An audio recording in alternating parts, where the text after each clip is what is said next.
If your child walks up to other kids and somehow the interaction keeps going wrong, maybe they freeze and say nothing at all, talk too much, interrupt, say something off topic, sound too loud, take over the conversation, this does not automatically mean your child is bad socially or awkward. Often it means they haven't yet learnt how to respond in a way that helps other children feel comfortable, included and connected. And this is one of the best friendship skills children need. Step 3 is respond. Research actually supports this. There's a journal article called Social Communication and Pragmatic Skills of Children with Autism Spectrum Disorder and Developmental Language Disorder. What the research found is really important.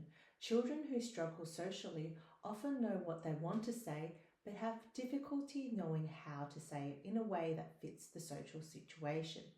The article discusses difficulties with taking conversational turns, staying on topic, reading listener reactions, adjusting communication for the group, and responding appropriately in real-time social situations.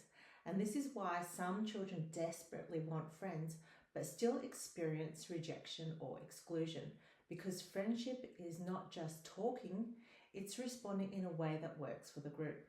This article discusses how this skill can be learnt though. Research suggests children with social communication difficulties benefit from explicit teaching and supported practice within real peer interactions. Collaborative play, adult scaffolding, and guided problem solving can help children learn how to adapt communication to different social situations. When we teach respond, we are teaching children what to say, when to say it, how to adapt communication to different social situations.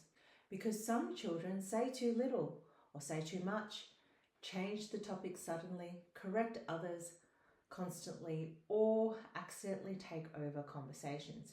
For example, a child might walk into a group talking about Minecraft when everyone else is talking about soccer, or they might answer every question first, or want to play only their way, or explain every rule, or keep talking when other children are trying to speak. And the difficult part is, most of the time, they are genuinely trying to connect, but the response does not quite match the social moment. So instead of teaching children, just go make friends, we teach them specific responding skills. For example, instead of listen to my idea, we might teach, what are you guys making? Instead of taking over the game, we teach, can I help? Instead of changing the topic, we teach, oh cool, tell me more. Or, that looks really cool. How did you do that? Can you show me? That's clever. I like your idea. Because these responses give the other child a sense of competence, importance, and agency too, like the activity belongs to them. The other child starts to feel, wow, this person is interested in me, and that matters socially. A lot of children who struggle socially accidentally come into interactions trying to lead, teach, direct, or control, especially as they are fixated on their own interests. But strong friendships are usually built when both children feel seen, valued, and included. Friendships grow when interactions feel shared, not controlled by one person. Notice how different that feels socially, and one of the biggest skills, learning to leave space. Friendship is not one person talking the whole time, it's a back and forth rhythm. A simple strategy we teach is watch, wait, and add. Watch what the group is doing, wait for a moment to join, add something that matches the conversation or activity. That small shift can completely change how other children respond. Sometimes parents say, but my child is trying, and they are. Children also want interactions to feel comfortable, balanced, predictable, and shared. If one child interrupts constantly, changes all the rules, talks only about themselves, or corrects everyone, the group can start pulling away, not because the child is bad, but because the interaction becomes hard work socially. And this is why responding skills matter so much, because friendships are built through hundreds of tiny moments of interaction. And again, this also connects to emotional regulation, because responding appropriately is much harder when a child is anxious, overexcited, frustrated, or desperate to be accepted.